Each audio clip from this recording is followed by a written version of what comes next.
Every coffee needs a lotus.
And welcome back to the afternoon session. This is the second part of Dr. Indigo Triplett's seminar or webinar.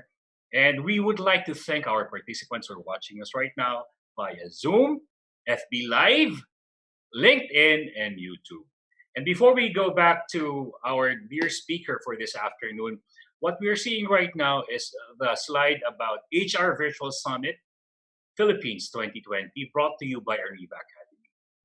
And we have been doing this, of course, our CEO, Sir J.M. Atienzo, and with our president, Ariva president, Michelle Arish Malonda Samson, thought of what to give to the Filipino people, the clients, the viewers, the HR practitioners during this time of COVID-19 pandemic. And they thought of giving you free content. And this would have not happened without the volunteerism of resource speakers, valuable people, just like Dr. Indigo. And what we can do now is, if we were able to give you something, we're not asking you to give us back anything. No, we'd like you to give something forward or pay forward someone who is in dire need. And I'm talking about the Bayanihan Act 2020. So Bayanihan, which means coming together as a people, being heroes of our country, our nation, we encourage you to take care, or at least take opportunity of this platform, so you can make an impact as well by donating what is okay with you, something that will not really hurt you, whether it's 50 pesos, 100 pesos, 200 pesos, $1, $2, it's up to you. But whatever you will give to this cause will go to Mahayhay Laguna, the poorest of the poor. And it will be an opportunity for you to be a blessing. I like it when Dr. Indigo Triplett mentioned about spirituality. This is an act of spirituality. And we thank you in advance for whatever will you give. 100% we will give it, and it will go to the Bayanihan Act 2020. Again, thank you so much, our dear participants. And thank you again, Dr. Indigo Triplett, for joining us this afternoon. Again, big hand for Dr. Indigo. Dr. Indigo, thank you for giving your services for free. We appreciate it a lot. Ariva supported me, so it's about collaborating. Thank you so much, Dr. Indigo. And now we will go to the Q&A. I mentioned a while back. This is the more exciting. The first part has been very exciting. The second part is also, if not even more exciting, because like Dr. Indigo has mentioned, she can tackle a topic several times and come up with different things to say. And I'm excited. I'm excited about what will come. What will she be saying to us today? Zoom participants, here's your opportunity. Type in your question with the Q&A box, and we encourage you to ask your questions live. So for our Zoom live viewers, participants, click the raise button so we can see you and we can hear you. For our Facebook live viewers, type in your questions on the comment box and we will read it for you. Now, Dr. Indigo, we're being watched internationally, globally, right now. So we mentioned a while back through Miss Irish, the international participants. So now we're going to, if it's okay with you, I'll just read the national participants here in the Philippines.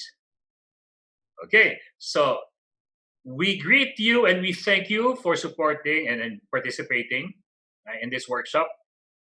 People from Cavite, La Union, Bacolod City, Baguio City, Batangas City, Benguet, Boac Marinduque, Gasan Marinduque, Cagayan de Oro City, Calapan City, Batangas Province, Candelaria, Quezon, Lucban, Quezon, mga kababayan ko, Cebu City, Davao City, Dumaguete City, Coronadal, Laguna, Samar, and Tagum City. This morning, we also mentioned and greeted the birthday celebrants. So if you can just message me if there are some people. So Raquel Gonzalez, happy birthday!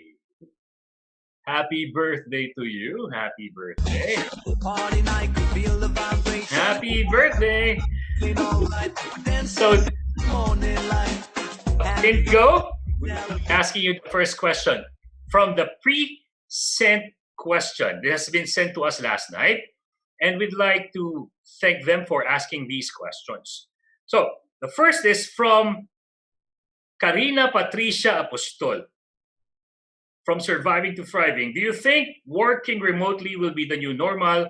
How do you suggest HR professionals ensure productivity and quality of work from their employees, even if we cannot monitor them physically?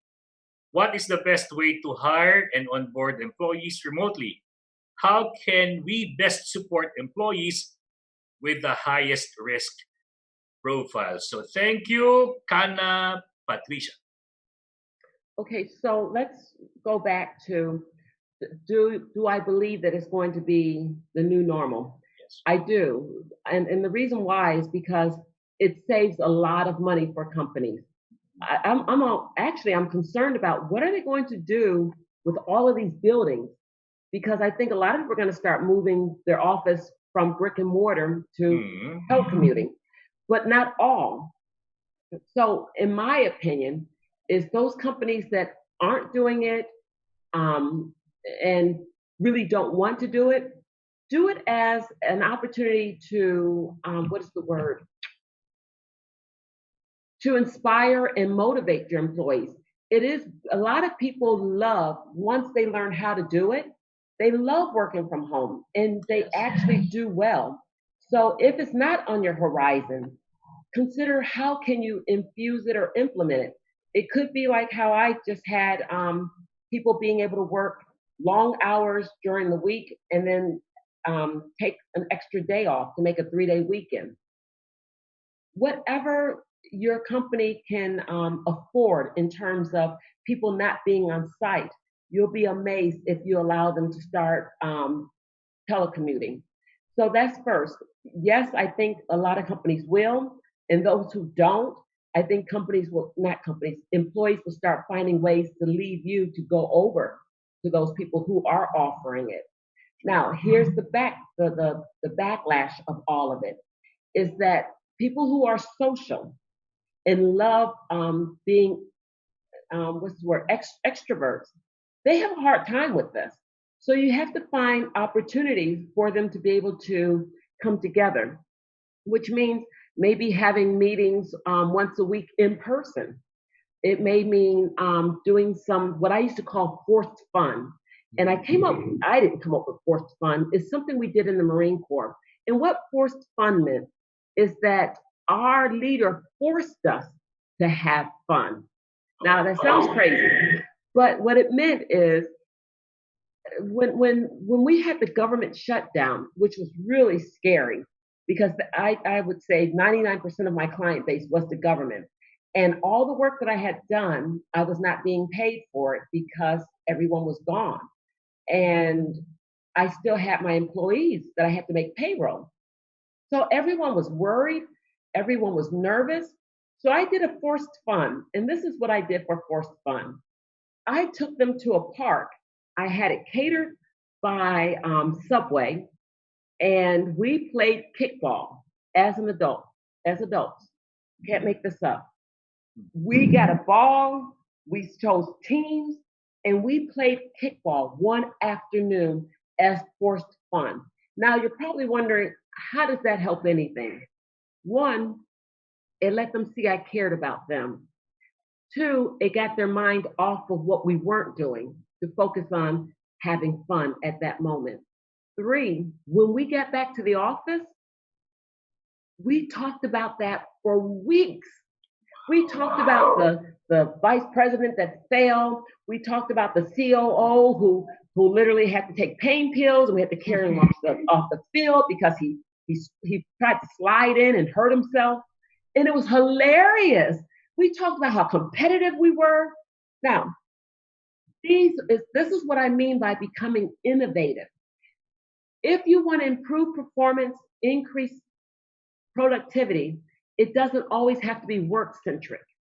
Sometimes it's giving people more of what will develop them spiritually, emotionally, mentally, physically, and things like that. And when you make the mistake of only focusing on work, you're not going to get maximum capacity. You just don't.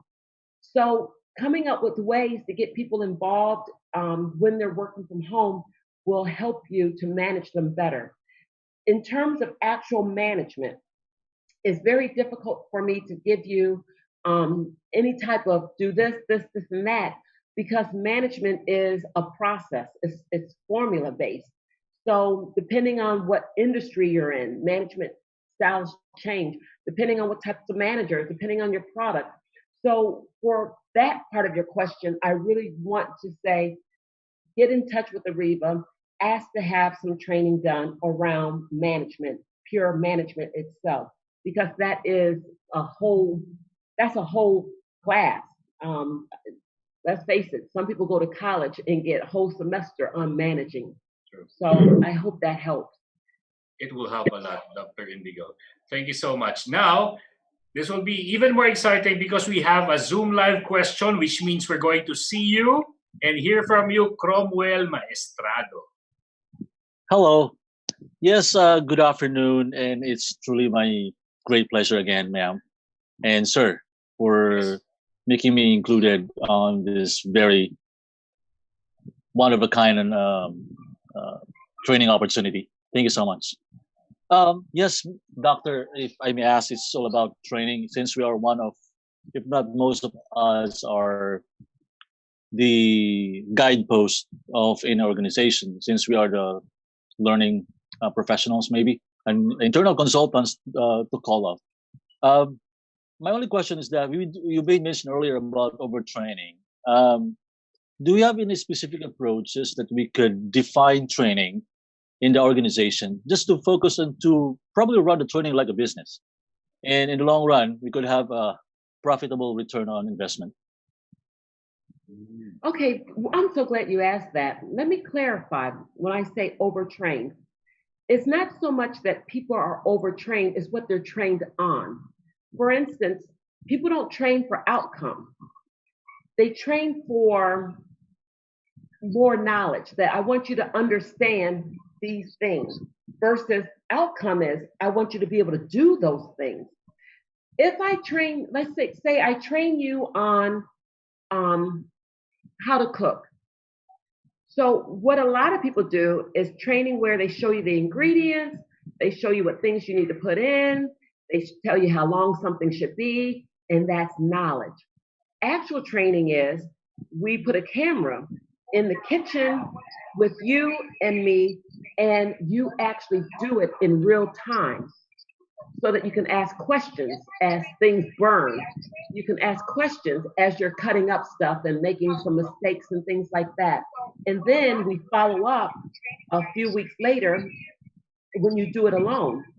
And that's the type of training that's not happening very often. A lot of training is knowledge based. I mean, really think about some of the training. Usually we see training that is skill based for things like learning how to work the computer or learning how to be a cashier. That's very skill based. But when we start talking about professionals, we usually keep pushing a lot of knowledge on them, more and more knowledge versus let's actually do this. And that's a little more creative and that takes more time for people to develop that type of training. Because what that means is that we have to set up things for you to actually do something. For instance, I did some training last year for Ariva, which was performance management. We had to practice on each other. And it was hard because I had to have people actually say to each other, give negative feedback. Well, you Philippines don't like giving negative feedback. I don't know why. I don't know where it came from, but let's be honest. Cromwell, do you like giving people bad news? Right, I understand that. Well, definitely, because they regarded most of the organizations, even the stakeholders, usually regarded training as an expense and a cost for the organization. But they don't know. Well, probably some of them didn't know exactly what the value added principles of training in return to the business in general. So I think that's what they are really probably foggy about. You know, thinking if you are not really giving or receiving any buy-in from the top management, then that would surely be a great downfall for any HR training organization if they don't recognize training as a value-added principle in the business, in a corporate strategy. So that's why I'm asking about this, because if you don't have any, shall we say, more solid foundation how you present your proposal or you build your business case to execute training as far as competency is concerned and as far as the job requirements, job design is concerned, well, I think that would be very beneficial as well. And I think you're 100% right. I think what happens very often with HR professionals and especially trainers, they talk about, and you see it all the time, and I challenge you, everyone listening, if you're an HR or if you're a trainer, go and look at some different conferences, go look at some different proposals. Most of them will all have the benefits. You know how they say, what are 4 takeaways? What are 3 takeaways? Very rarely do people say that we will improve by 15%, 10%, 20. They don't quantify. They don't say within 1 quarter or within 2 weeks, which is measurable.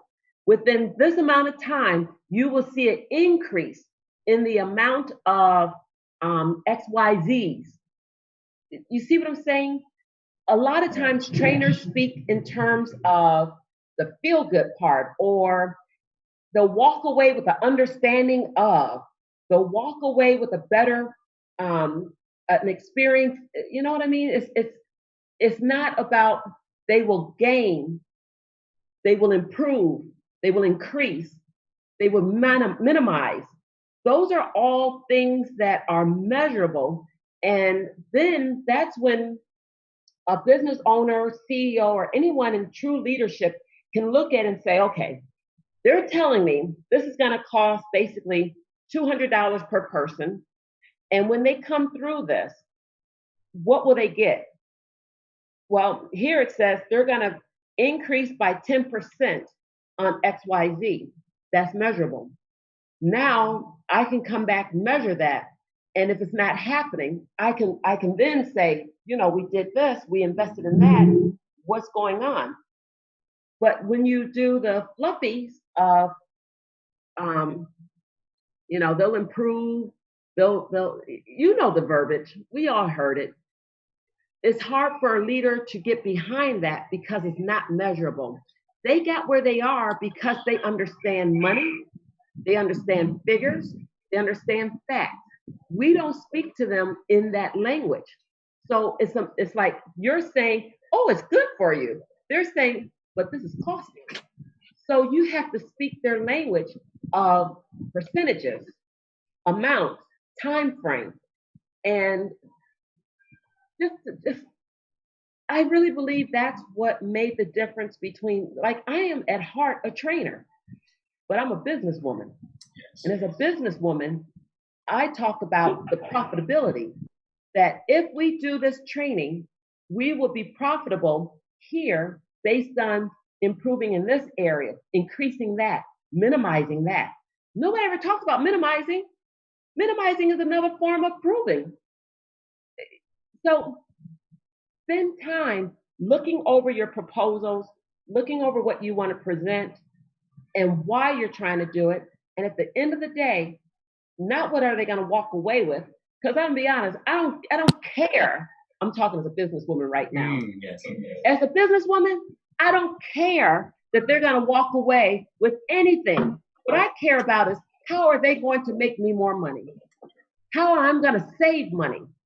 How am I going to increase revenue? That is what I care about.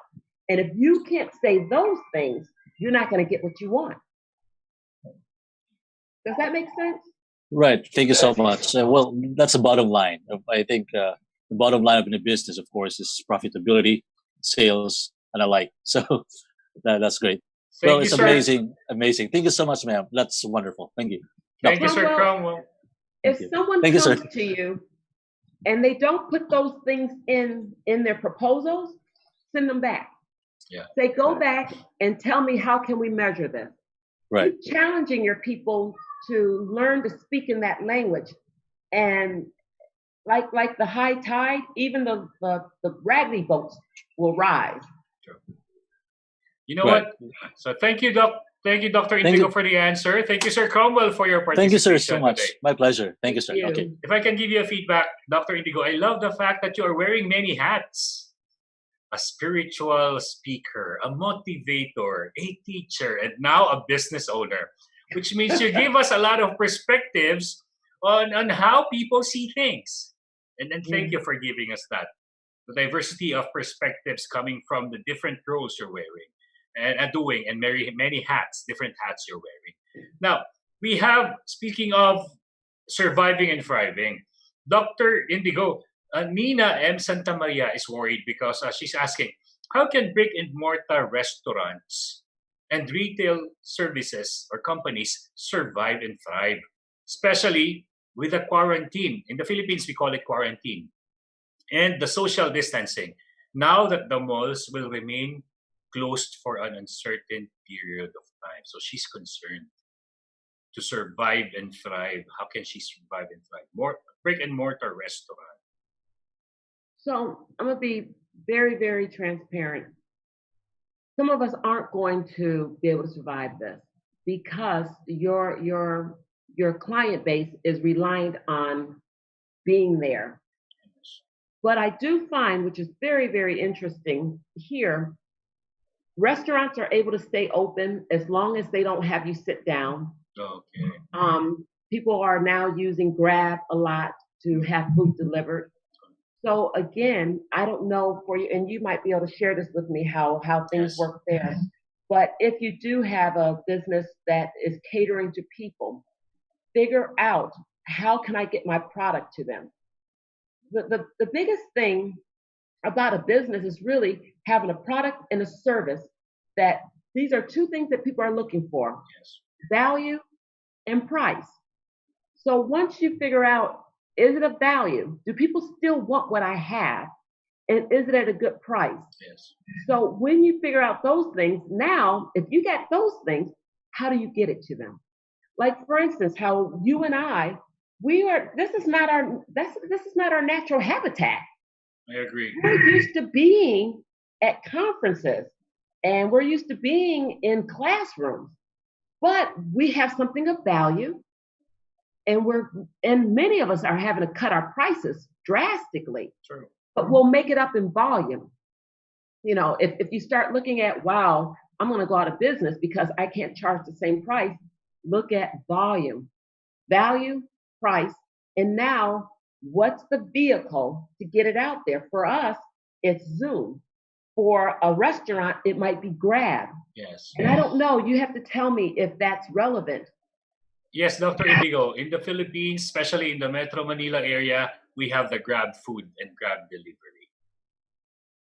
So what you're telling us, we can relate because this brick and mortar restaurant can survive. No need for sit-in or sitting in customers or dining in customers. But the way for them to survive is, I love what you mentioned. Is it quality? Is it value? And how to get your product from the store to the clients. Thank you so much. Thank you so much, Dr. Indigo.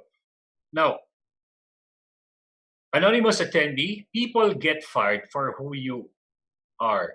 In this time, there will be many mistakes. How much slack do you give? And when to put your foot down? And how to do it?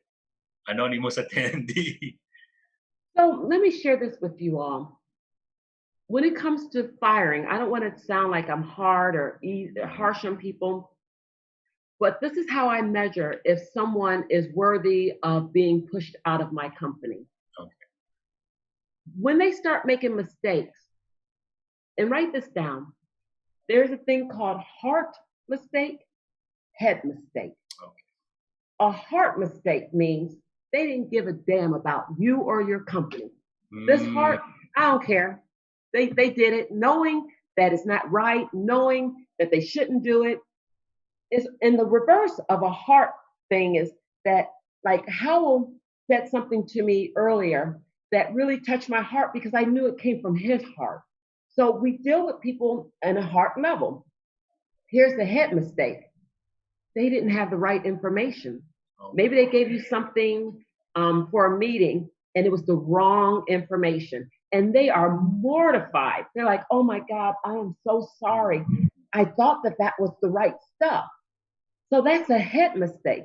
Head mistakes, you can train people. You can teach them to do the right thing. Heart mistake, you can't train somebody. Can't train a heart because that's coming from here. That's who they are. So when people make mistakes, step back, ask the right questions. Like, why did you do that? What walk me through what happened?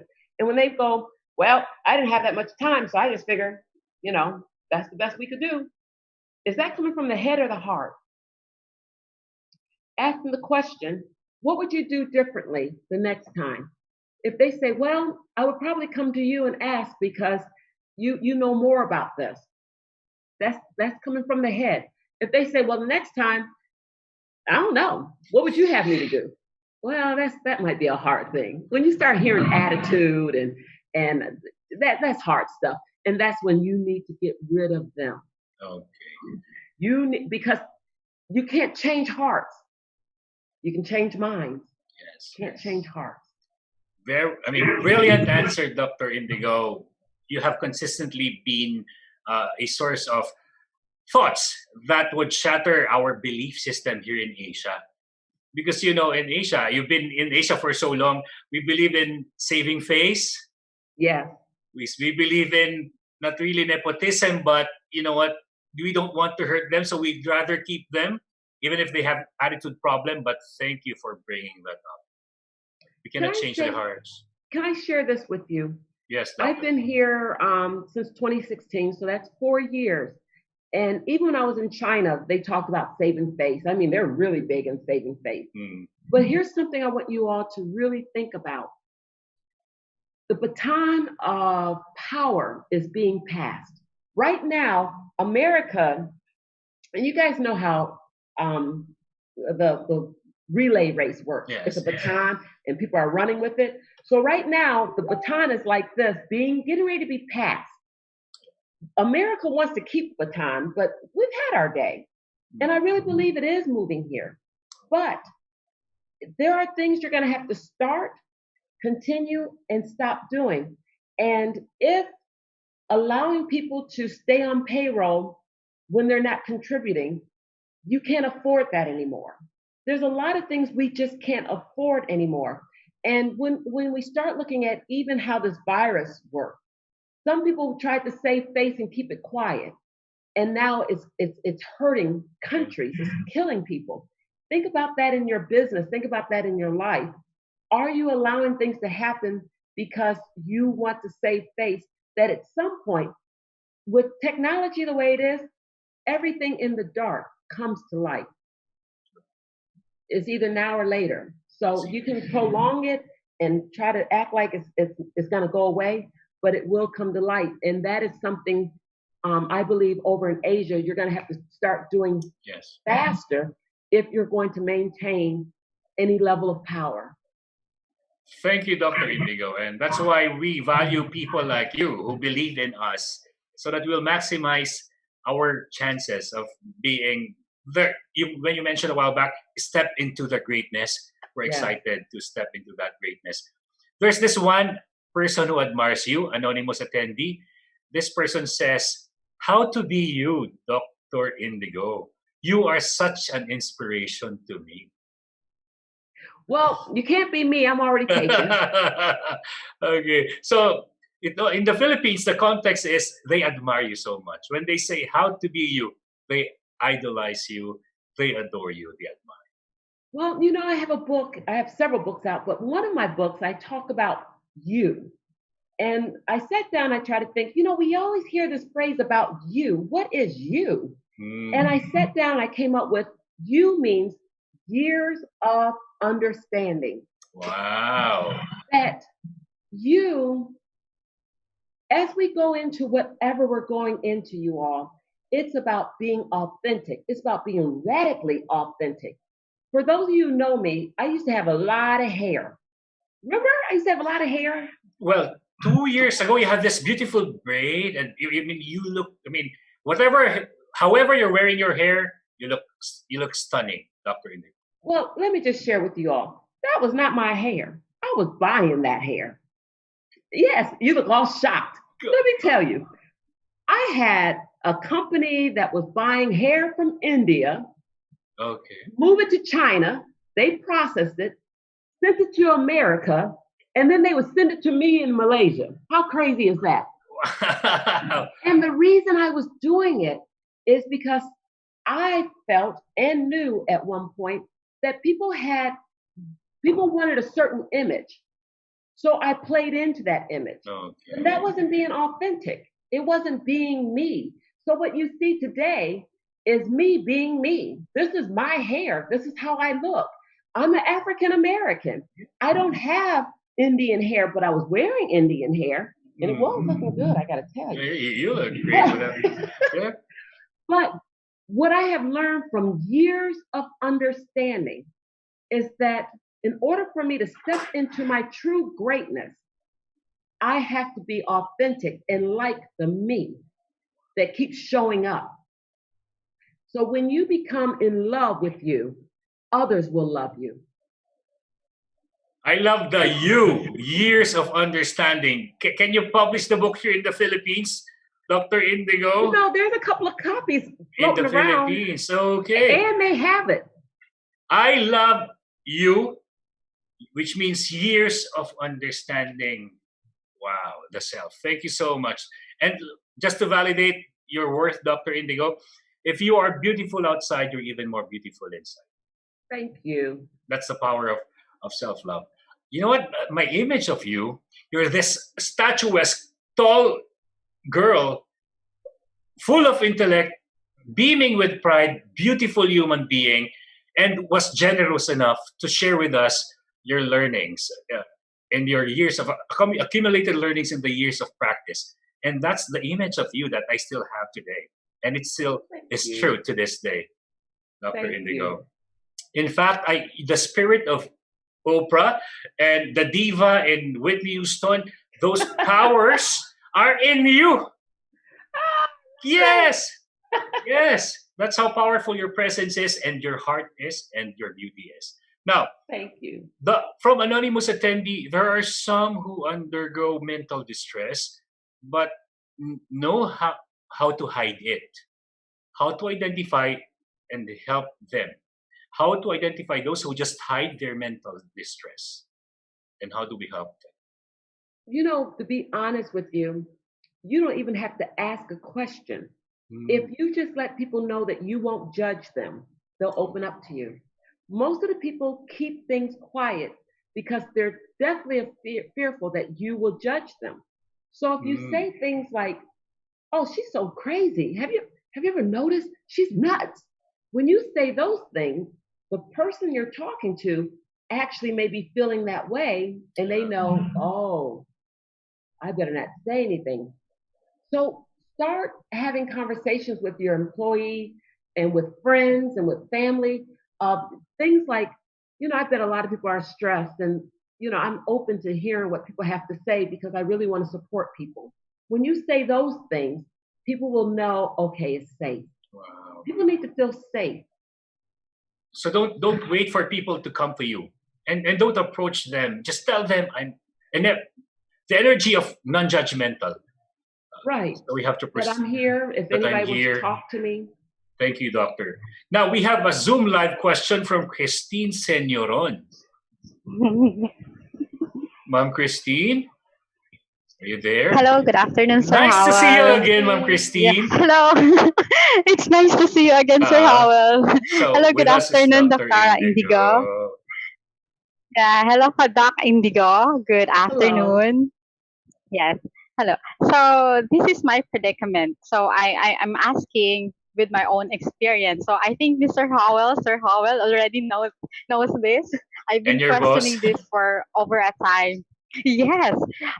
Okay, here's my predicament. So I am a working single mother. So earlier you have mentioned about the KSA, the knowledge, skills, ability, and how to be valued, respected, and heard. So, but you also mentioned that I don't know if it's a friend of yours, Doc, who wanted to leave her job once there's an opportunity. So, to what extent must a good employee stretch her patience when the manager isn't listening and giving you any bit of opportunity, no matter how hard you try? So, and still, the office politics is still common, and you're expected to do more than what's outlined in your job description. And also, you've been told to do more work for the same paycheck. So, how do we deal about it? Okay, Thank you. so when I coach people, let me just share with you. I had a woman that I was coaching with that was going through the same thing, and so what I said or asked her to do is write down everything that you're supposed to be doing, everything that you're doing, and everything that your boss is asking you to do. And what's interesting, very often, believe it or not, most people are only doing 70% of their job. What you were hired to do and what you actually do are usually not the same. So before complaining, go and look at your job description. What did it say that you would do? Now, if your job description is outdated because 50% of that stuff you don't even do, the company doesn't even do it anymore, and you're doing some more things, then that's when you create a job description. And so you create a job description of what you're doing currently, what things you're being asked to do, and then what things you have taken on yourself to do that are what you think is meaningful. And that's when you ask to have a conversation with your boss and say, this is what my job description says. Because keep in mind, they probably haven't seen your job description either, especially if they were hired into the company. They probably never looked at your job description. So they don't even know what you're really supposed to be doing. They only got a feel for what you're supposed to be doing. So go back, look at that job description first, write up what is real, Okay. sit down with them and ask them, is this what I'm supposed to be doing? Is this contributing to the organization in a meaningful way? Now, this gives them an opportunity to look at it and say, you're doing this? Why are you doing that? Because that's part of my job description. You don't really need to be doing this because somebody else in a whole nother department does that. See what I'm saying? So it level sets where Yeah. everyone has a clear understanding of what's really happening. Because you may be thinking, you're giving me all this new stuff, which they think is very relevant and important, but it may be contradicting with what you think you were hired to do. So we used to do this, we used to call this a desk audit back in the federal government. And it was called a desk audit. Now, what's funny about a desk audit is that you, by law, can ask for a desk audit, and the government had to audit your work, right? Now, if they found that you were doing more than what your job description was, they had to pay you. But guess what? Oh. If they found out you were doing less, they could lower your rate. So it's always a risk to get a desk audit. So a lot of people be like, that's okay. I'll just keep doing what I'm doing. Unless you really are clear that what you're doing is above and beyond your job description. So once again, I'm going to repeat myself. Look at your job description and find out what does your job description say you're supposed to be doing. Then sit down and write what is your real job description. Now, sit and share that with your boss and find out, are you on the same page? This is what they should be measuring your performance by. But they may be measuring your performance by expectations, and you are measuring your performance by what you said you were hired to do. Can you see where there could be a miscommunication along these three different areas? Yeah. Thank you very much. Sometimes earlier when you mentioned about being judgmental, other people being judgmental because you've been mentally distressed. I'm a bit emotional. I'm quite emotional at that moment because at one point in time in during my work, I have this what they call this panic attacks, anxieties. Anxiety attack. Anxiety attack. That I have been feeling for over the years, and I've been since I've been a working mother, and I don't have any other opportunity to transfer to. I stick with my job. So that's where the mental distress comes in. Can I share two things you can do? Two things you can do easily when you have an anxiety attack. And just for those of you who are listening, I actually have a mental health background. So it's not like I'm one of these people who are now saying, oh, I can do mental health. No, I really do have a background. My doctorate is grounded in research around mental health. If you have an anxiety attack while at work, I want you to, even before it happens, go on YouTube and find music. If you share your email, or if you get in touch with me, if they'll share my email, I'll send you an article. I used to write for Inc. magazine on mental health once they started finding out that I had a mental health background. Music actually creates certain endorphins, it's serotonin, it increases things to raise your energy, right? Like for instance, when you go to a grocery store, you notice they play music? Yes, they do.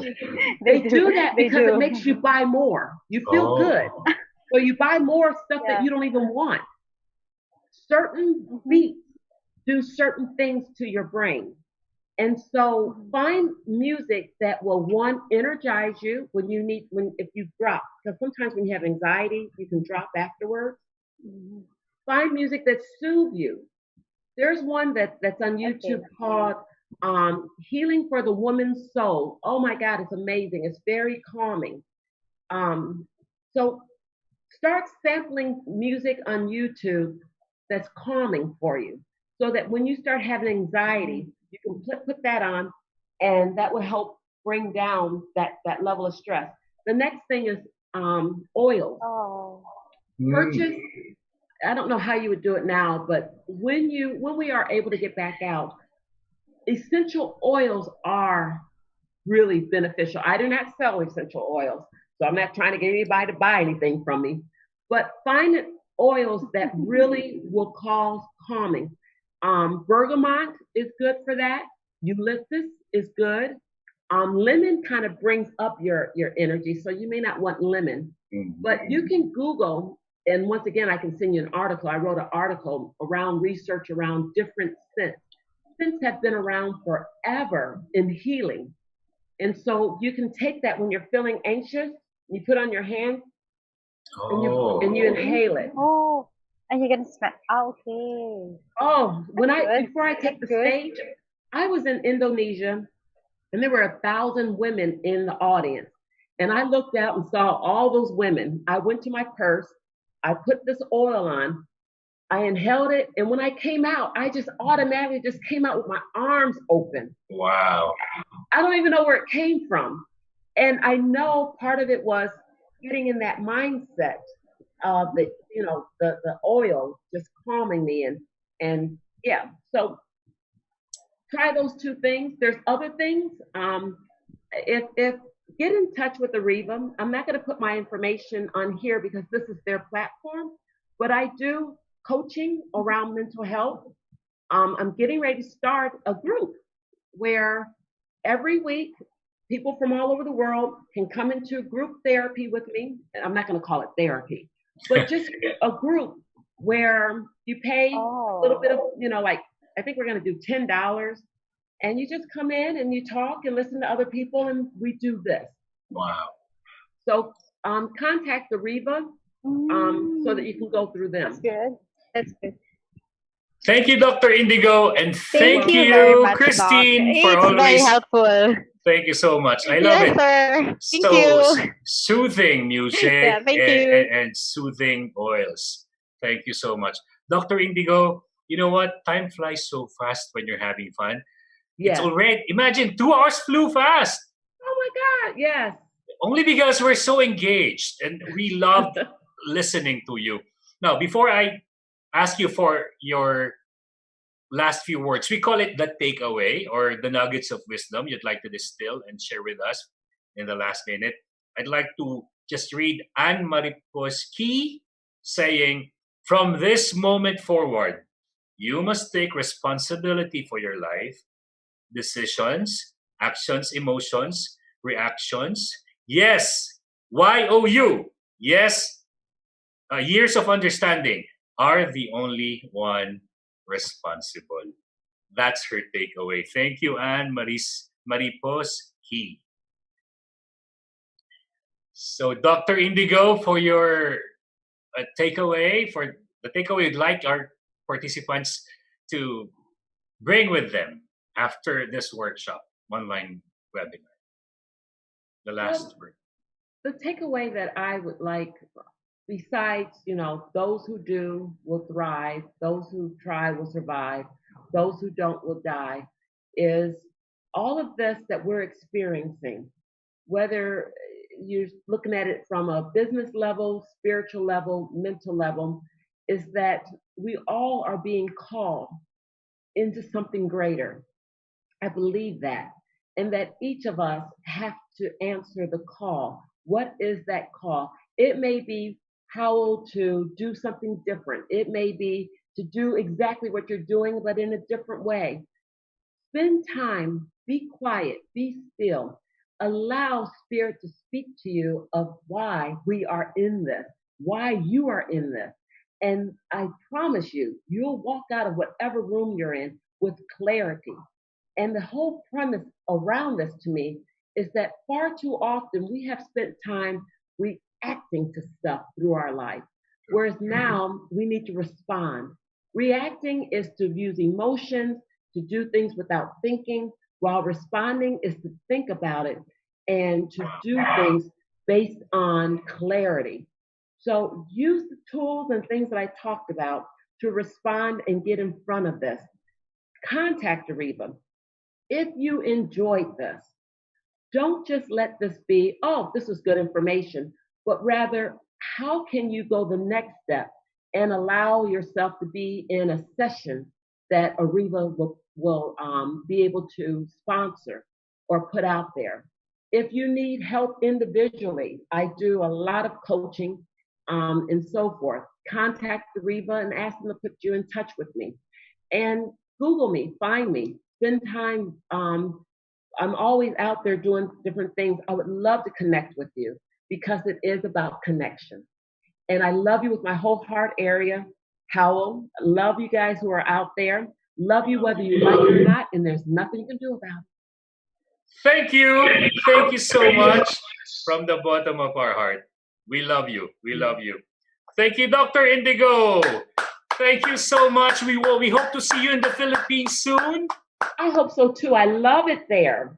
Thank you so much. And everybody, put your hands together. Big hand for Dr. Indigo. And as Dr. Indigo fades away from our screen and fades in, an equally beautiful and brilliant woman, this time from the Philippines, our president, Miss Irish Malonda Samson. Let's keep on giving a big hand for Dr. Indigo. Grabe. Yes, what a great discussion. So much enlightening and enriching sharing of wisdom. And in behalf of Ariva Academy, thank you so much, Dr. Indigo Triplett, for giving this opportunity to us, for always supporting Ariva. Thank you so much. Thank you so much, Dr. Indigo. Yes, sir. Sir Howell? My takeaway, instead of reacting, respond. Respond. And that's my takeaway. Aside from the fact that not only was Dr. Indigo brilliant, she was beautiful inside and out, telling us how to be a person who, with years of understanding, will self-care and self-love. I agree. What about your takeaway? I've got lots of notes here, but what struck me most is the quote about you never change things by fighting the existing reality. To change something, build a new model that makes existing model obsolete. So don't fight what's happening, leverage what's happening. Wow, best in Q&A! Philippines! Thank you. So Thank anyway, you so much. Thank you so much, Sir Howell, for moderating our session this morning and this afternoon. Thank you so much. Always a pleasure. Always a pleasure. I'm honored. I'll be seeing you again on Monday. On of Monday. Course, yes. We will be having Mr. Ricky De Vera for another e-learning session for you guys. And please don't go away. This is not yet the end of our e-learning session. We have a lot to announce and to thank as well. Okay, we would like to thank our following win-win partners. Thank you to our official media partner, Art Class Magazine, digital media partners, Focus Media, Globaltronics, City Advertising Ventures, Outcome, Elevate Media. Thank you to our win-win partners, Brother, Faber-Castell, Gluta-C, Moringa O2, KFC, Mr. Donut, Tokyo, Lotus Biscoff. Thank you to Boss Jobs, Sir Technology Inc., Pinma Properties, Salary Jet, Ilawi Korea, Kittlson and Carpo Consulting, Enchanted Kingdom. Thank you Disperse, Cosmotech Philippines Inc. And if you want to place your ads here, have a brand exposure to thousands of viewers, please email us at marketing@ariva.com.ph. Don't forget to like us on Facebook, Ariva Academy Philippines Inc. Please scan this QR code. This will be directed to our Facebook page. Don't forget to like us. And if you want to watch the replay of our e-learning sessions today, this morning, and also our previous e-learning sessions, please do subscribe to our YouTube channel. It's Ariva Academy and Ariva Talks. It's a library of e-learning sessions for your employees. Don't forget to share it to your bosses, to your colleagues, and to your family as well. For our upcoming online learning sessions, we would like to invite you on another series of our HR Virtual Summit 2020 Bounce Back HR. We have invited international and local subject matter experts to share with us the wisdom to our HR participants and professionals. This will be on Monday, May 4th. We have invited Professor Ricky De Vera to discuss the VUCA leadership transforming a COVID-19 situation. And on May 6th, We have invited Ms. Sally Foley Lewis. She will be discussing leading productively in turbulent times. Don't forget, this will be on the morning of May 6, 10:30 to 11:30. And in the afternoon, we will be having Mr. Howell Mabalot, Coach Randy Isguera, and Mrs. Seth Shapno to discuss Be More with Less, how to stay positive, healthy, and productive during tough times. So don't forget to register, guys.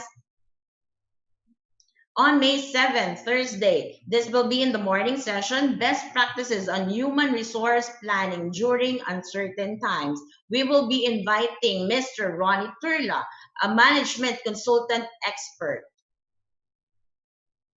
And we would like to invite you on e-learning masterclass, online selling from home, how to use FB, IG, and LinkedIn for your business. We will be having the Asia's millennial guru, Mr. Jonathan Yabut, to talk about this. And on May 8th, we will be inviting Mr. Roger Collantes. He will be discussing Don't Waste a Good Crisis, how to thrive, not just survive during a global pandemic. Don't forget to register, guys. Another e-learning session brought to you by Ariva Academy, Data Privacy Concerns During a Pandemic, Protecting Personal Data in the Time of COVID-19. This is timely, guys. We have invited Attorney James Earl Chu to discuss this session on May 11, 3 to 4:30 p.m. Another e-learning masterclass by none other than Mr. Jonathan Yabut, leading a work-from-home workforce, how to manage and develop remote teams. This will be on May 14, 4 to 6 p.m. And if you want to customize an e-learning session for your team, you would like to invite Dr. Indigo Triplett, Ms. Pip Penfold, some of our previous guest speakers, Ariva partner speakers, please do call me at 0916-695-4418 or email me at irish.arivaacademy@gmail.com. Thank you for joining us today, guys. Hope to see you on Monday. Yes, the VUCA leadership. Don't forget to register. We will be having Mr. Ricky De Vera. This is Irish, Malona Samson. Again, in Ariva, it's all about being better. Be safe and stay home, guys. Thank you and have a great week. Bye-bye.